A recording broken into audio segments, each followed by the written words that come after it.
you focus on quality, one video will get views for the next 10 years. And you cut the clip there so that they have to watch the podcast to find out. And that's basically creating curiosity. One of the biggest mistakes people make when trying to hook their audience is by making them confused instead of curious. So if someone wants to make an impact with a YouTube channel and impact a lot of people, what would be your main advice? In this video, I'm reposting a podcast I did a few months ago with Kai Nemzer, who has had over 1.6 billion views on YouTube.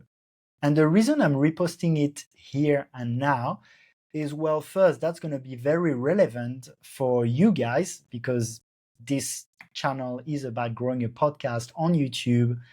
And also, it's interesting that I repost it now because when I interviewed him a few months ago, he was in the process of creating his new YouTube channel. So for context, Kai had massive success with kind of a gaming channel. He got 1.6 billion views there, but he was sharing tips about that video game. And only recently he started his personal brand channel, which is about growing a YouTube channel and growing a business on the back of that. And when I interviewed him, he only had a few hundred subscribers. I even had in the comments a comment saying, well, why would I listen to a guy with a few hundred subscribers? But he did it again, meaning a few months later, his new channel is already at 40,000 subscribers with one video being over 4 million views. So I'm reposting it here now, confident that this guy knows what he's talking about and that the information in the podcast is going to be very valuable. Now, I want to add that getting views is great and can be an important goal. When I work with people, I also want to make sure that we focus on the most important goals, which can be sometimes developing a smaller audience, but that is the right audience, especially if your priority is to be the authority in a specific industry or to get more clients. So sometimes it's better to just have a few hundred or a few thousand views from really the right people than trying to chase hundreds of thousands or millions of views. However, it's still very nice to know. So enjoy this interview. And if you want to start your podcast or your YouTube channel and you feel you could get some help from me, I would love to go into a strategy session with you and help you with it, especially if your podcast or YouTube channel is to raise the consciousness of our planet or to do good in the world. So in that case, check the link in the description and you can book a call with me so I can help you. And now, enjoy the episode.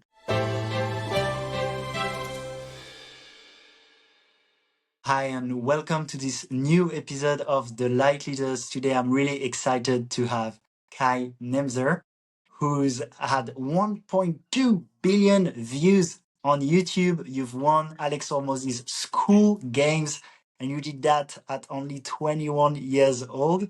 And I've been following you and what you've been doing with it, and I think you're a wizard of creating YouTube videos that get a lot of views, and you've been coaching a lot of people on it now. So I'm excited to have you for two reasons. One, obviously, is I help people start a podcast, a YouTube channel, and I know a lot of leaders of the new earth. They want to play that game of social media to share a more empowering, enlightening message to the world. And also just for myself, because I've been very inspired by what you're doing and I'm learning a lot on this myself. So Kai, thank you so much for coming to the show. And my first question is, what are you grateful for today? That is a good question. Wow. Well, I'm grateful for you. I'm grateful for you for following up with me and making sure that we actually made this happen eventually. I know I'm not the best at responding actively all the time, but I'm also grateful for Steve Jobs for inventing my phone to respond with. I think something that's super unique about the time right now is the ability to communicate with so many people almost effortlessly.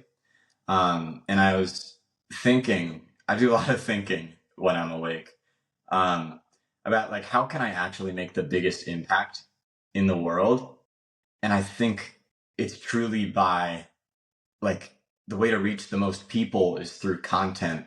And there's so many people that are now wanting to make a living through content that Mm. helping people help people by helping people make content to help people is a really high leverage thing to do. And so I'm grateful for the technology to be able to do that, the whatever industry to be able to do that, and that so many people are interested in it. And there's pros and cons of social media and the internet, but I think it really just depends on how we use it. And if we see it as a tool, we can use it to really expose the world to amazing knowledge that not everybody actually knows. So I'm grateful for that as well. Amazing, Kai, and thank you. And we'll definitely dive into it. I love that you share about the impact we can have. And it's interesting because sometimes on my own journey to building my podcast and my YouTube channel, I can see my mind wanting always more. But at the end of the day, even when you do a video that has 500 views and let's say 30% stay until the end, that's like 200 people that watched all of your video or 150. And imagine if you were in a room and you impacted so many people, you'd find it's amazing. So obviously you've had 1.2 billion views, and we'll talk about having millions and millions and billions of views, which is exciting. But I want to tell people also, even if you have a few hundred or a few thousand, it can be really amazing and impactful and something to celebrate in itself. Yeah, definitely. A lot of people, when they start social media, tend to get like disheartened because they see like, oh no, I only got 112 views on my first video or 36 views. But like 100 years ago, you want to go around putting flyers everywhere, try to talk to thousands of people, and then if like 50 of them show up for like a talk or something or contact you somehow, that'd be great. Like to have like the actual volume of people at just 50, at just 2 digits or 3 digits is crazy. And so, um, yeah, huge opportunity on the internet, but I agree. Amazing. So let's get into it. So if someone wants to make an impact with a YouTube channel and impact a lot of people, what would be your main advice? So a little bit unorthodox, but I think the most important thing is actually having the skill of being able to talk fluently and articulate ideas spontaneously on camera, comfortably and authentically. And so the only way to build that skill is by recording videos. And the more videos you record, the better you'll get at that skill. So instead of worrying about, okay, how am I going to get a lot of views and blow this channel or podcast up and go viral, just start getting comfortable on camera first. So what I would tell somebody is record a video for a minimum of 10 minutes every day. You don't have to show anybody the video if you're not comfortable, but bonus points if you post the videos, and just talk about what you're interested in. Throw in some title, don't care about the thumbnail, just talk for 10 minutes a day on camera. I think that is the best way for people to get started, because when you tell somebody, well, to make a YouTube channel, you gotta script your videos and you gotta edit them and you gotta do all these fancy tactics and things, like they end up just not making videos. But if you tell them like, hey, actually your videos in a few months from now are gonna be so good if what you focus on right now is just recording videos. Like that's it. Just get comfortable recording as many videos as you can. And I think that's where people can gain the most leverage for starting. Yeah, I love that. And then the strategies come later, Mm-hmm. playing with the thumbnail, the title, the hooks, and all this. Mm-hmm. Yeah, exactly.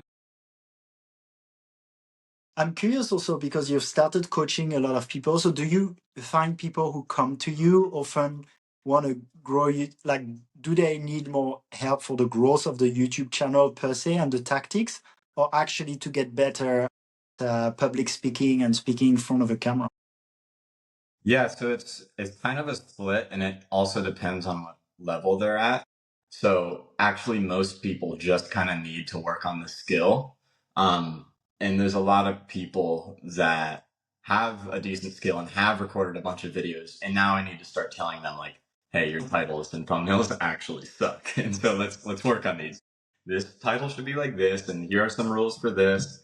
And then at that moment, they can start getting more views because now they're not so stressed about just recording the video in general. They know how to do that. They're comfortable, they're confident. Now they can start working on the tactics to actually get more people to click and watch the videos. But yeah, a lot of people come to me and they're like, so I heard that if you use the right keywords and tags in the video description that you'll get more views. And I didn't know that. So should I be doing that? Like, no, just make videos you haven't uploaded in the last 3 months. Like, what are you doing? Yeah. And that's how you end up having people like William Brown that I've had on this podcast earlier that just do a video every week of him speaking without a thumbnail. And because he speaks really well and gives a lot of value, it ends up doing really well. Exactly. And he also positions himself in a cool place because, I mean, his videos are great and valuable, but people only watch them because they know he's made $25-30 million online. If he was like, how to do business and he was making the same videos, but he didn't have that proof, nobody would care. But yeah, he's just showing up consistently and he is who he is. So people trust him, people watch him, and he has really good titles. Yeah. Yeah. Yeah, that's what I told him in the interview because he was very like, oh, it's so simple, you do that. But I'm like, well, you also have a bit of a track record that probably helps. Yeah. Actually, it's interesting also what you share about like being comfortable on camera because I have a podcast mainly. I started like this. I'm coaching people on starting a podcast. And I do find actually it's a great hack to get better at public speaking and starting a YouTube channel and be comfortable on camera because in general, I find with my clients and with myself, it's easier actually to have a conversation than pressing record and talking to a camera. I think something just more natural. And I find for a lot of people, it can be easier to start to do conversations and interviews. Definitely. Yeah, I think that's a good starting point.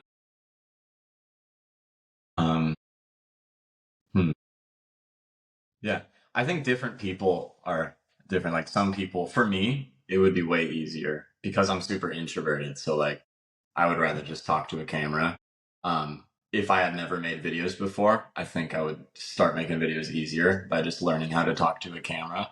But some people that like really love just communicating can start recording themselves talking to a human and then learn how to translate that skill over to remove the human, and now you're still talking to a camera. Yeah, thank you, Kai. I'd love to ask you, because you said it depends on people also where they're at, should they work on the thumbnail, the title, or more, or their positioning and the niche, or just being comfortable speaking. Could I ask you, you've looked a little bit at my channel and we're in a conversation right now. What advice would you have for me and my YouTube channel?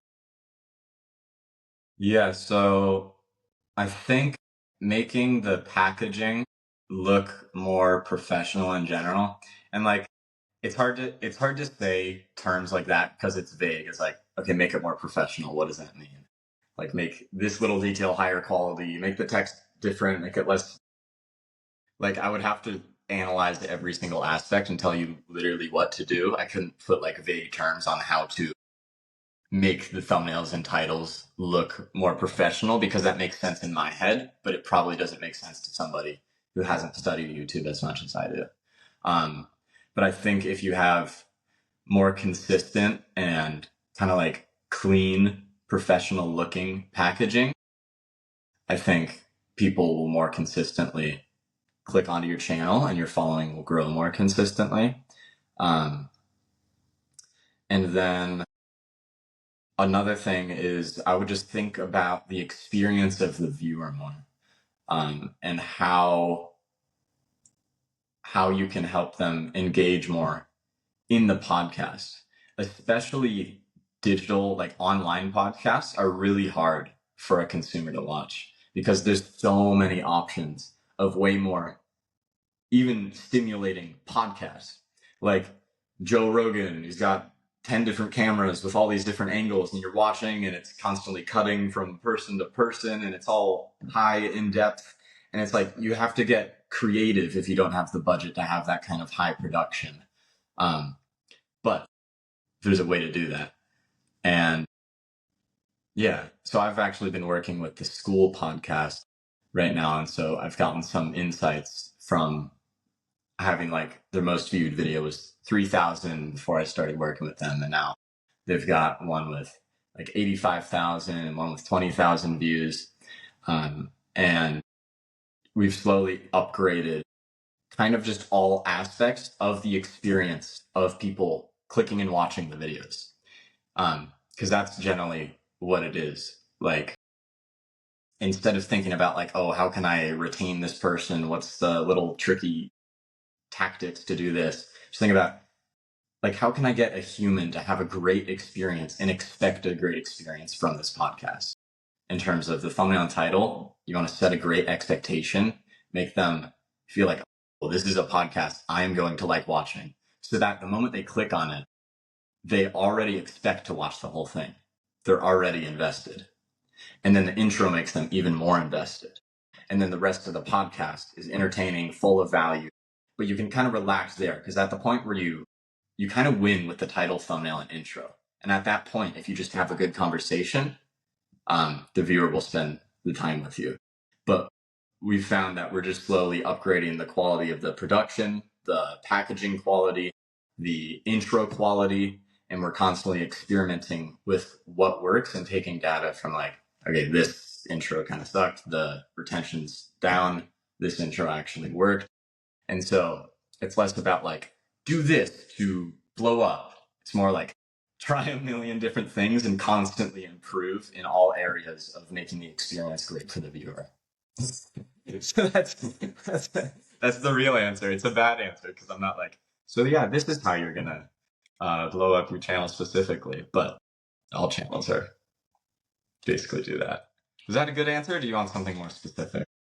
I like that it's nuanced. Actually, on the internet, sometimes the advice lacks nuance, and you can see there are some YouTube channels doing really well with more simple methods, and some with more like exciting thumbnails and titles. So I like your answer, and I like that you go into the different aspects. So basically, you can look into, okay, click through and did people click? So that's the thumbnail and the title, and then retention. So that might be the beginning of the video, and you can play with understanding also, like, okay, where do people drop? But that's more for bigger channels also. I like what you say about at the beginning is like, okay, just do quality content and get better at public speaking and being consistent also, right?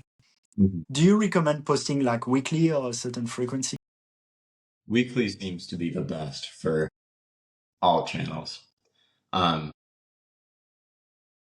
Some kind of content will perform better if you do daily, but mostly it's hard to, mostly like when you increase quantity, it sacrifices quality, and you want to find the right balance where you're posting consistently, but still having the best quality content possible, because that's where you're going to win long term and short term.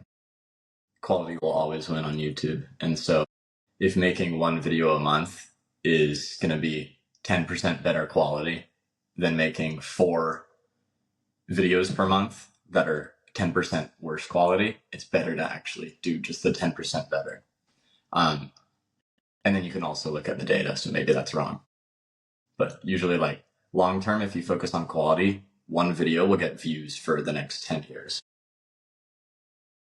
Yeah, YouTube has an interesting positioning where people subscribe to your channel, so you get those faithful followers, subscribers that you want to nurture. But at the same time, it also works like research platform, almost like a Google, where people search and there's suggestion, and so you can have a few subscribers, but one video that really blows up because it's really good. So it's a bit in that in between where it gets discovered and you get your subscribers. And so for subscribers, it's nice to have a certain frequency, but also to get new people, it's nice to have a few really, really good videos, right? Yeah, definitely. I think if you look at it this way, first impressions really matter on YouTube because it's like if somebody's never seen you before and then they click onto your video, the first impression decides whether they keep watching the video, and that decides whether they watch another video and watch another video and then become a fan of you and then start watching you every day and then join your school community and then buy your product and then buy your coaching. It's like the first impression makes or breaks all of that, like all of that. And so I wouldn't make a video that I don't want to be somebody's first impression. So I think videos should always appeal to your current audience, but can also appeal to a cold audience.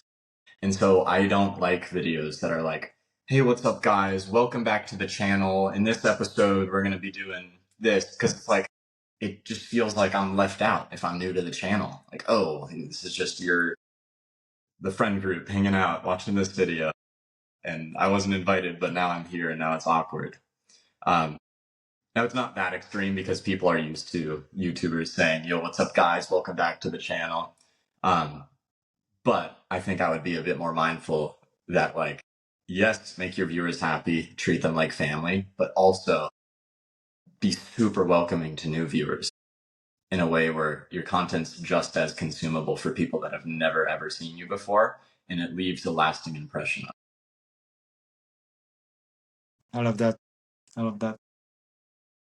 And actually, that touches also for me on the topic of niching or not. And I know it's something that will interest other people. So in my Light Leaders podcast, I have many different interests. I actually have quite a lot of success in the raw vegan niche, where I have some videos that are around 10,000 views or more. And then I know when I do a video on a different topic, probably like this one, it gets more a few hundred views. But I'm also really excited about doing it. And it might also target the people who will be more likely to do coaching with me, for example. So as a parenthesis, I'm doing coaching for people who want to start a podcast, especially leaders of the newest. So that's my positioning. And to the viewer, if you're interested in having a discussion, I put a link in the description. But so when is it a good idea to niche down or to stop doing something? My idea is I have some episodes where it's more on that raw vegan niche where I get a lot of views, people get to know what I'm doing and the channel. And then listening to people like Dan Co, I'm like, okay, people like also multi-dimensional people. It's okay, I don't have to be just my niche. So they learn that I'm also into creating online businesses and podcasting and helping people do that and many other things. Like, how do you feel about having different videos with different purpose? Basically, I'm like, oh, this video gets a lot of views, brings people. This video gets people to go deeper into what I'm doing. It probably won't attract a lot of new people, but I might take with me some of my usual viewers on a deeper path. How do you feel about that? I've been thinking about this a lot recently, actually, because I want to grow my own channel and, well, obviously I have a channel, but my new channel. And you have people over here telling you to niche down. You have to niche down. The riches are in the niches, and the further you niche down, the richer you'll be. And just I help this person solve this problem. That is you. Do that forever. And then there's these people over here, basically Dan Co, saying, no, you are the niche. Talk about your interest, solve your own problems, and sell the solution.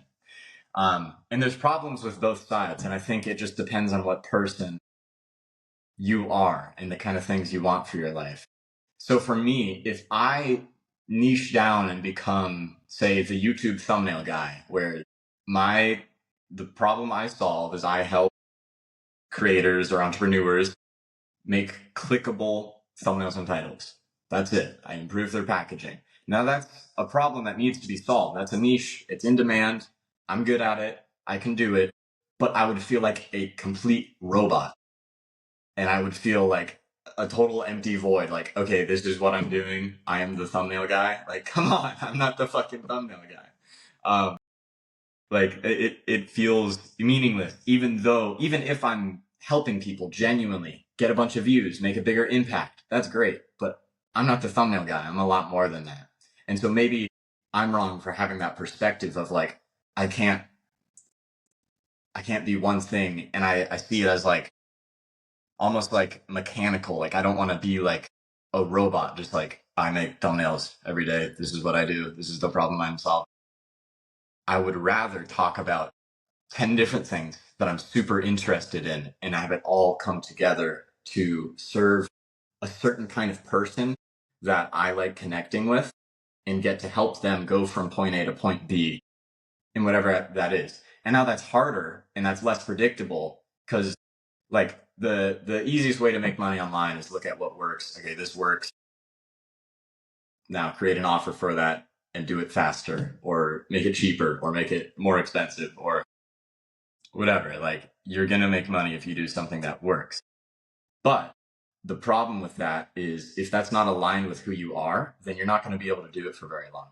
So you're either going to burn out quick or never be able to lock down and focus and make no progress and keep bouncing around from one niche to the other to this one's too hard and I'm not interested in it. Now I got a niche down over here. Now I got a niche down over here. And instead of just, okay, this might take longer to build. This isn't a very, very specific niche, but I'm interested in it. And I could genuinely see myself doing this for 10, 20 years, 30 years. And by then, I'm basically Joe Rogan. So it doesn't matter what my niche is. No, I don't think becoming Joe Rogan is a great business model, but I think along the way of genuinely talking about your interests and being yourself to the fullest degree that you possibly can, people are going to connect with you on another level than if you were the podcast guy. I help people start podcasts instead of like, I help light leaders start podcasts. I help people who want to build a purposeful business start a purposeful podcast where they do this specific kind of thing and it focuses on authenticity and connection and love instead of something else. And I think you can create an audience through that for sure. And you can create trust with that audience. And then people still want things. All those people have problems. And so you want to find, like, once you have that audience, you want to find a problem they're having so that you can solve it. Like, what's the most common problem for your audience? And if you don't want to do that, find another one. And so, like, it's definitely harder to get clients to coach them and help them start a podcast from a podcast that's not about starting podcasts. Like if there was a content creators podcast and all you talked about was social media strategies and all these different things and your product was helping people start podcasts, that would probably be easier than what you're doing now. But you might burn out after 2 months. Whereas what you're doing now, talking with people you like talking to, connecting with people, I think you win long term in the game of like longevity. I think that matters a lot more. Yeah, I love that. Thank you. And actually, to give some background on you, right? You've been in kind of almost an extreme scenario where you did all these views on something more like gaming, which is very, very different audience than the people you're coaching now on starting a YouTube channel. So I guess for you, the difference was so big. It was like, okay, I definitely need to start a new YouTube channel, right? But in some cases, it's not so clear. So sometimes I ended up, oh, I want to do 2 channels. I'm like, actually, there's too much overlap and it's not working. What I've been thinking of doing is keeping the light leaders as more of a podcast with the objective of getting it to grow more and really just interview the people I want to interview more separately from the business, and then have a podcast, another channel that is really more directly around growing your podcast. I'm still pondering on it, but yeah, that's an idea I have around it. I think that could be a good idea for sure. And then you could have a free school community where you help people start podcasts, but make YouTube videos to help your members in the free community so that you can support your members while also gaining new followers through YouTube. Yeah. No, I like that. I like that. I was actually thinking of doing like a new podcast and interviewing people who want to start a podcast and all this. So it's like brewing there, but yeah, Very it's always good. a balance, because I also don't want to start too many things. I've had sometimes where I start a new YouTube channel, a new Instagram for that brand, and then actually you divert your energy too much. Yeah, those things usually don't work out. Sometimes they do, but I definitely wouldn't have 2 YouTube channels. Interesting. But you have, I mean, you have two, like you transition from one to the new one. Mm-hmm. Yeah, I mean, I have like 4 YouTube channels, but I would never work on 2, like try to go all in on 2 different ones, unless they were somehow fully supporting each other. Yeah. Okay. I hear you. Thank you so much, Kai. We're gonna go towards more the end of our episode now, but that was already really packed with value. So thank you so much, brother. I'd love to ask you. I like to make it a little bit Inception. Like right now, we're in a podcast. We're creating a YouTube video. What would be your advice for this video and this podcast to do well? Mm-hmm.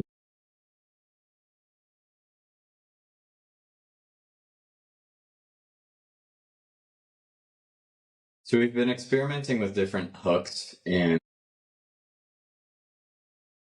school podcast, and we've basically found that intros do work. And so for this podcast to work, definitely good title and thumbnail. Yeah, I would have to brainstorm on that. We can do that if you want. But having an intro where it's like kind of quickly introduces the guest and then talks about what we're going to cover in this. And then What a few do you clips from think? within the podcast too.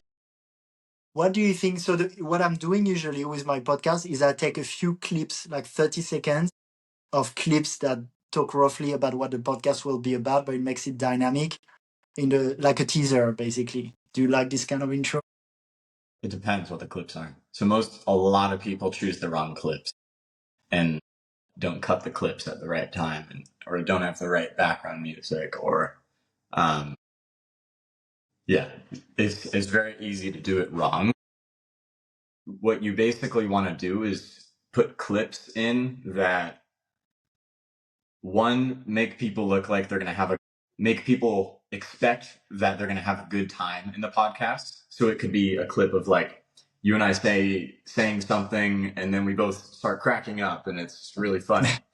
And then another clip where you're asking me, so if somebody wanted to blow up a YouTube channel from 0 to 1 million subscribers, what's the first thing you would tell them to do? And then I would say, the first thing I would tell them to do is to, and then you cut the clip there so that they have to watch the podcast to find out. And that's basically creating curiosity. So if you ask, yeah, it's basically like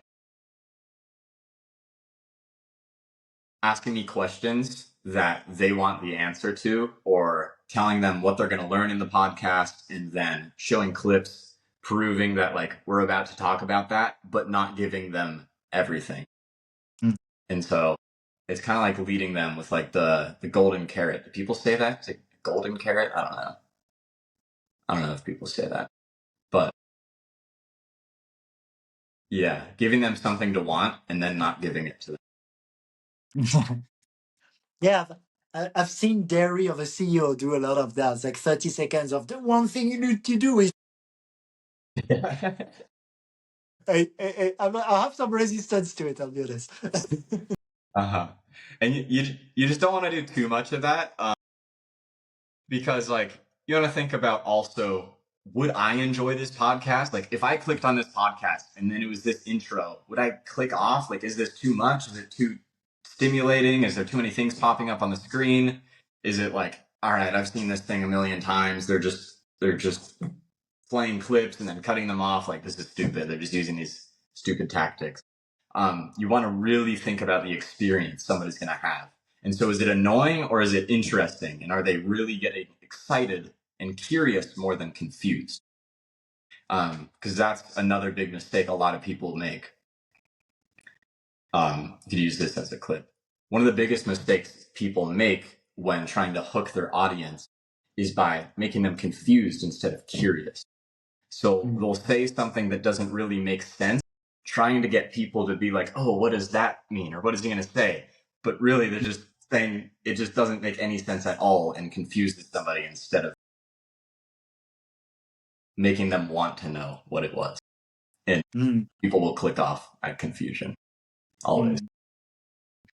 Yeah, I love that. And, going back to what you shared about authenticity also, it's like, well, also the type of content you're going to do, you're going to attract the right audience for you, right? So, for example, with my audience, there's part of the marketing game that I want to use, and there's part of the old paradigm game that I just don't want to play.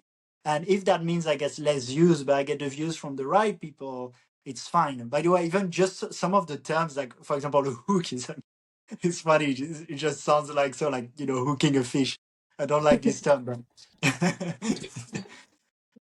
but anyway, it's like always finding the balance. I feel of like, okay, what's gonna create curiosity and is still smart, but at the same time understanding that, well, maybe I'll miss out on the people that have very low attention span and that need all this animation. But you know what? Maybe it's fine. Maybe I want those people that are going to want more chill video and more calm and are going to stay for longer. So that ties to a whole different conversation we want to have now between like chasing views and wanting a lot of views or just wanting the right audience, the right people. And then for me and for usually the clients I have, we definitely generally prefer having a few hundred views from the right people that are like true fans and love you than chasing tens of hundreds of thousands from like random clickbaity stuff. Mm-hmm. Yeah. And another thing a lot of YouTubers miss is that they should talk with their audience.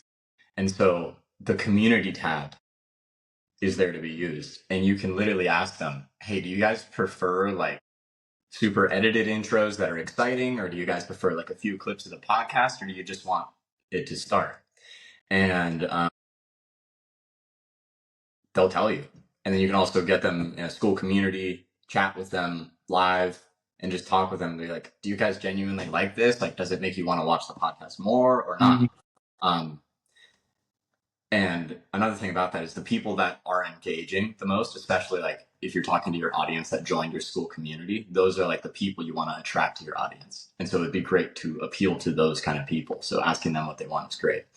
Now, when it gets into like when hundreds of people are seeing your community posts, you want to make sure what they're saying doesn't contradict the data, because sometimes people don't really know what they want. Like they might just say like, well, duh, just start the podcast. I don't want to see an intro. But then you look and every podcast that you have an intro in has like higher retention. And so it's like, okay, yeah, sure. You don't want it. Okay.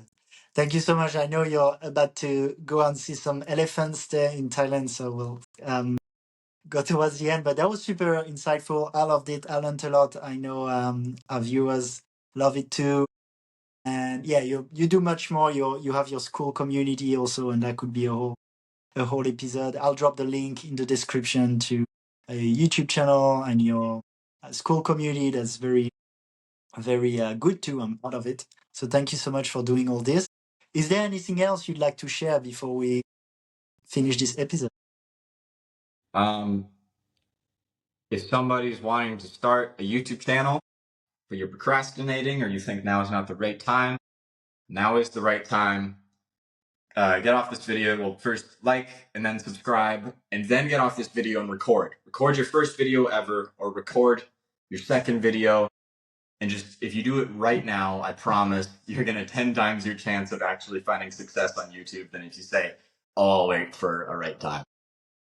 Right now, actually, is the best Love time. it. Love it. Beat the perfectionism and the procrastination.